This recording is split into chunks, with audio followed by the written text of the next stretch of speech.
नमस्कार, मैं राखी गुज्जर और आप देख रहे हैं स्वदेश 24। नए संसद भवन पर राजनीति थमने का नाम नहीं ले रही है ना।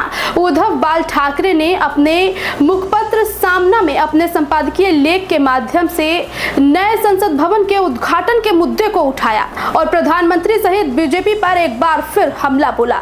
लेख में कहा गया कि नए संसद भवन का आज उद्घाटन किया जा रहा है, ये मान्यता और परंपरा के अनुरूप नहीं है और संसद पर इस तरह का कब्जा हासिल करना लोकतंत्र के लिए घातक है। लोकतंत्र को बचाने के लिए हमारे देश में लगातार दिन रात संघर्ष चल रहा है। संपादकीय लेख में कांग्रेस नेता राहुल गांधी की बातों को भी दोहराया गया।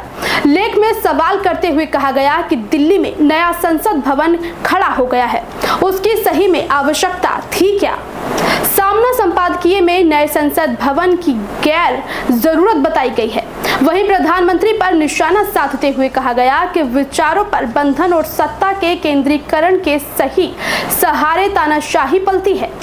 आरोप ये भी लगाया गया कि भले नया संसद भवन तैयार हुआ हो, लेकिन पिछले 8 सालों से देश के दोनों सदनों में डर का माहौल है। सामना में आगे लिखा गया कि राष्ट्रपति द्रौपदी मुर्मू को दरकिनार कर नए संसद भवन का आज उद्घाटन किया जा रहा है, ये मान्यता और परंपरा के अनुरूप नहीं है। राष्ट्रपति इस देश और संसद के प्रमुख हैं। संसद पर इस तरह का कब्जा हासिल करना लोकतंत्र के लिए घातक है।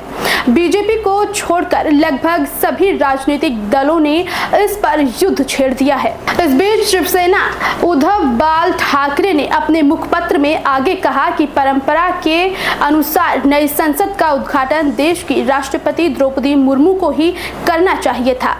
ऐसी मांग राहुल गांधी ने सबसे पहले की और लगभग सभी विपक्षी दलों ने उसे स्वीकार किया। वहीं संसद की नई इमारत का उद्घाटन प्रधानमंत्री नरेंद्र मोदी कर रहे हैं। ये लोकतंत्र की मान्यता और परंपरा के अनुरूप नहीं है। राष्ट्रपति को साधारण निमंत्रण भी नहीं दिया गया, इसलिए कांग्रेस सहित देश के 20 राजनीतिक दलों ने संसद के उद्घाटन समारोह का बहिष्कार किया। प्रधानमंत्री नरेंद्र मोदी पर हमला बोलते हुए लिखा, विरोधियों के बहिष्कार की परवाह न करते हुए प्रधानमंत्री मोदी संसद के उद्घाटन समारोह में भाषण देंगे और उनके द्वारा इकट्ठे किए गए श्रोता वहां तालियां बजाएंगे। लोकतंत्र के लिए ये सबसे बड़ा खतरा है। संसद के उद्घाटन में देश की राष्ट्रपति को निमंत्रण नहीं, विपक्ष के नेताओं को निमंत्रण नहीं, सब कुछ मैं मतलब मोदी, ये अहंकार ही है। राष्ट्रपति के हाथों संसद का उद्घाटन न कराना और उस समारोह में उन्हें न बुलाना, ये देश के सर्वोच्च संवैधानिक पद का अपमान है। संसद अहंकार की ईंटों से नहीं बल्कि संवैधानिक मूल्यों से बनाई जाती है, ऐसा श्री राहुल गांधी ने कहा। दिल्ली के पूर्व उप मुख्यमंत्री मनीष सिसोदिया फिलहाल जेल में है। कोर्ट की तारीख के लिए सिसोदिया को जेल से बाहर लाया गया। इस दौरान पत्रकारों द्वारा जवाब डालने पर जब सिसोदिया ने कहा कि मोदी अहंकारी हैं, इस पर दिल्ली के पूर्व उप मुख्यमंत्री को पुलिस कॉलर पकड़कर खींचते हुए ले गई। लोकतंत्र को भी ऐसे ही घसीटा जा रहा है। इसके आगे सामना में लिखा गया कि दिल्ली में नया संसद भवन खड़ा हो गया है, उसकी सही में आवश्यकता थी क्या?